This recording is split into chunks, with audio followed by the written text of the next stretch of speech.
అన్ని రకాలుగా ఆదరించారు, అన్ని చేసిండ్రు.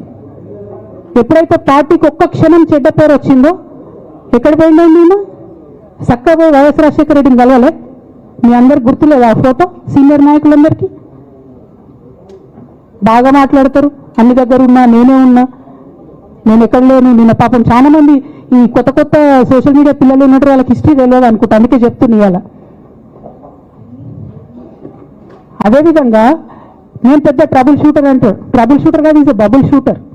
ఆయన ఏంటంటే ట్రబుల్ ఆయనే క్రియేట్ చేస్తాడు, చేసి నేనే సాల్వ్ చేసినట్టు నటిస్తాడు.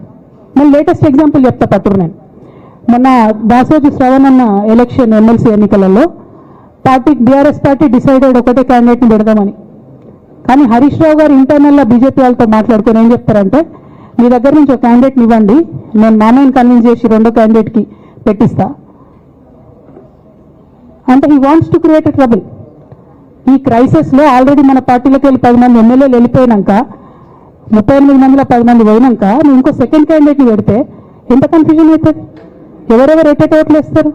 అంటే హార్స్ ట్రేడింగ్కి ఈయన ట్రబుల్ షూటర్ గారు ట్రబుల్ ఓపెన్ చేస్తారు అన్నట్టు. నాకెందుకో లక్కీగా ఒక బీజేపీ ఎమ్మెల్యే గారు ఫోన్ చేసి, అక్క మరి పెద్దసారి పర్మిషన్ ఉందా హరీష్ అని ఇట్లా అంటున్నారంటే, నేను డైరెక్ట్ పెద్దసారికే ఫోన్ చేసి నాన్న మరి ఇట్లా అంటున్నారు, మనం సెకండ్ క్యాండిడేట్ పర్మిషన్ ఇస్తారంటే, nothing doing, only Shravan will get elected, ఎవరు చెప్పారు మీకు అన్నారు. అంటే నేను ఆ విషయం వెంటనే అటువైపు కన్వే చేసిన, లేదండి మాకు అట్లాంటి ఆలోచన లేదు. ఎందుకు ఈ రీసెంట్ ఎగ్జాంపుల్ చెప్తున్నా ఇవాళ అంటే, హరీష్ రావు గారు ట్రబుల్ క్రియేట్ చేసి ట్రబుల్ని మాఫీ చేసినట్టుగా ప్రయత్నం చేస్తారు. బీఆర్ఎస్ కార్యకర్తలందరికీ నేను నా తమ్ముళ్ళకి రిక్వెస్ట్ చేసి చెప్తున్నా, నా చెల్లెలకు రిక్వెస్ట్ చేసి చెప్తున్నా, మీకు పెద్ద స్థాయిలో జరిగే అన్ని విషయాలు తెలియకుండా అందరూ మన వెల్ విషయర్స్ అనుకుంటారు. మీ తప్పు కాదు, ఎందుకంటే కేసీఆర్ సార్ అంత ఓపెన్ మైండ్తో ఓపెన్ హార్ట్తో ఉంటారు కాబట్టి బీఆర్ఎస్లో అందరూ అట్లా ఉంటారు అనుకుంటారు. కానీ చాలా మందికి చాలా హిడెన్ ఎజెండాస్ ఉన్నాయి. ఒక పక్క కాంగ్రెస్తో కలిసి ఉన్నారు, ఇంకో పక్క బీజేపీతో మాట్లాడుతున్నారు, ఎటు ఎవరితోనో అవసరమైతే అటు మాట్లాడుతున్నారు. అదేవిధంగా 2018 ఎన్నికలలో హరీష్ రావు గారు 20-25 మంది ఎమ్మెల్యేలకు ఎన్నికలలో అడిషనల్ ఫండింగ్ ఇచ్చారు, పార్టీ ఇచ్చింది కాకుండా. ఏడికెళ్ళి వచ్చినాయి హరీష్ రావు గారికి అన్ని డబ్బులు? 100% కాళేశ్వరంలో జరిగిన అవినీతి నుంచి వచ్చిన డబ్బులే. ఆయన ఆలోచన ఏం చేసిందంటే, ఏమన్నా కొద్దిగా అటు ఇటు అవుతుందేమో రిజల్ట్, నా దగ్గర ఎమ్మెల్యేస్ ఉండాలని ఆలోచన చేశాను. నీకు అసలు అట్లాంటి ఆలోచన ఎందుకు వచ్చింది? నేను కట్టప్పలంటే కేసీఆర్ గారి దగ్గర ఉండేటోని అంటావు కదా, నీకేం అవసరం వచ్చింది ఎమ్మెల్యేస్కి సపరేట్గా ఫండింగ్ చేయడానికి? ఎవరికి తెలియదు అనుకుంటారా? ఇది ఎవరు చెప్పారు అనుకుంటారా? ప్రతి ఒక్కరు చెప్తారు ఎమ్మెల్యేస్ ఓపెన్, నా పేరు కూడా తెలుసు, చెప్తే బాగుండదు, ఎమ్మెల్యేలు ఇబ్బంది పడతారు. నేను అనేది ఏంటంటే, 2009లో రామన్న సిరిసిల్ల ఎలక్షన్లో మా బంధువుకు సంబంధించిన వ్యక్తులతోని 60 లక్షల రూపాయలు పంపింది హరీష్ రావు గారు రామన్నను ఓడగొట్టడానికి. నిన్నగాక మొన్న ఒక వీడియో మీరు కూడా చూసి, ఒంటేరు ప్రతాప్ రెడ్డి గారిది, మీ మామయ్యను ఓడగొట్టమని ఎంతంటే అంత డబ్బులు ఇస్తా అని చెప్పిరని.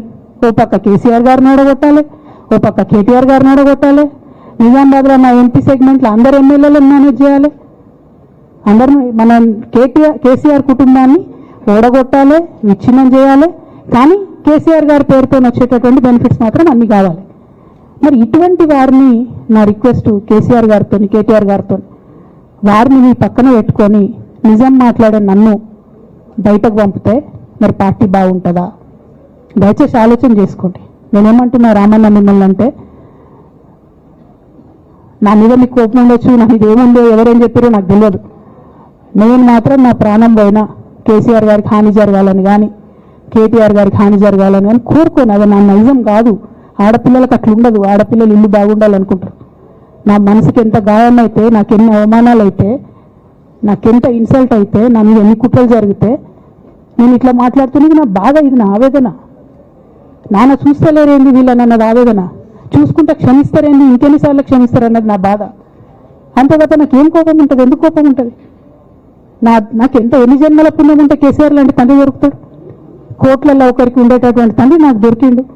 ఆయన లేకపోతే నేను ఎవరు ప్రపంచానికి తెలుస్తుందా? నాకెందుకు అవసరం ఉంటుంది? నాకేం కోపం ఉంటుంది కేసీఆర్ గారి మీద? నాకు టీఆర్ఎస్ పార్టీ మీద ఎందుకు కోపం ఉంటుంది? నాకు 27 సంవత్సరాలు ఉన్నప్పుడు నేను నా కొడుకుని, చిన్న పిల్లగాన్ని పసిగుడ్డిని ఎత్తుకొని ఇక్కడికి వస్తే, ఆ రోజు నుంచి ఈ రోజు వరకు నేను రోడ్డు మీదనే ఉన్నా, ఉద్యమాలే చేస్తున్నా, పోరాటాలే చేస్తున్నా, తెలంగాణ ప్రజల కోసం పనిచేస్తున్నా. 2014 నుంచి అధికారంలో ఉన్నప్పుడు కూడా నా ఇంటి దర్వాజాలు ఎప్పుడు తెలిసే ఉన్నాయి, ఇక్కడున్న మీడియా మిత్రులందరికీ తెలుసు. అధికారంలో ఉన్నా లేకున్నా నేను ఇట్లనే ఉన్నా. అధికారంలో ఉన్నప్పుడు నన్ను ఏమి సాగనీయకుండా నన్ను ప్రతిపక్ష ఎమ్మెల్యేని చూసినట్టు, ప్రతిపక్ష ఎంపీని చూసినట్టు చూసినా నేను ఇట్లనే ఉన్నా, ఓపెన్ మైండ్తోనే ఉన్నా. నేను కోరేది ఒకటే, కేసీఆర్ గారి ఆరోగ్యాన్ని కాపాడండి రామన్న, పార్టీని కాపాడండి, పార్టీలో ఉన్న కార్యకర్తలను కాపాడండి, అందరు బాగుండేలాగా ప్రజా సమస్యలు తీసుకోండి. నాకు అంతకుమించి కావాల్సింది ఏం లేదు.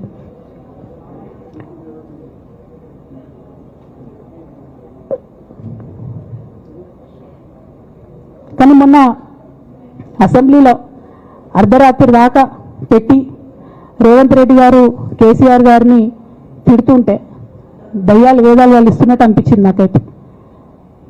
దానికి ఈయన హీరోలాగా ఎదుర్కొన్నాడు, ఈయన 6 అడుగుల బుల్లెట్ అని పార్టీ అంతా ట్వీట్ చేస్తే, మరి 6 అడుగుల బుల్లెట్ ఎవరికి గాయం చేస్తుంది? ఎండ్ ఆఫ్ ద డే ఇవాళైతే నన్ను గాయపరిచింది, రేపు రామన్నను గాయపరుస్తారో కేసీఆర్ని గాయపరుస్తారో.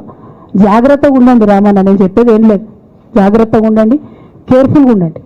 అట్ ద సేమ్ టైం ఈ హరీష్ రావు గారి కారణంగా గమ్మత్ ఏముంటుందంటే, ఒకసారి హంపికి పోతారు వీళ్ళందరూ, మీ అందరూ తెలుసు ఆ స్టోరీ. హంపికి పోయి పాటలు పాడుకుంటారు, మొత్తము చాలా మంది కలిసి కేసీఆర్ గారిని చాలా అవమానకరంగా మాట్లాడతారు, ఒక పార్టీని వెనుపోటు పడదామని డిజైన్ చేశారు. ఇదంతా వీరికి తెలుసు, హరీష్ రావు గారికి తెలుసు. నేను ఆ రోజు సాక్ష్యం ఉన్న హరీష్ అన్న వచ్చి లిటరల్లీ రామన్న చేతులు పట్టుకొని, అరే మామయ్యకి చెప్పురా, సింక్ ఆర్ సేల్, నేను మామయ్యతోనే ఉంటా అని చెప్పి అక్కడ మాట్లాడుకున్న వాళ్ళందరూ పెద్దసారి దగ్గర అవుట్ చేసిండి. ఆ తర్వాత పర్యవసానంలో ఈటల రాజేంద్ర అన్న బయటికి వెళ్ళడం. ఈ మహానుభావుడు వల్ల జగ్గారెడ్డి దగ్గర నుంచి మొదలు పెడితే చెరుకు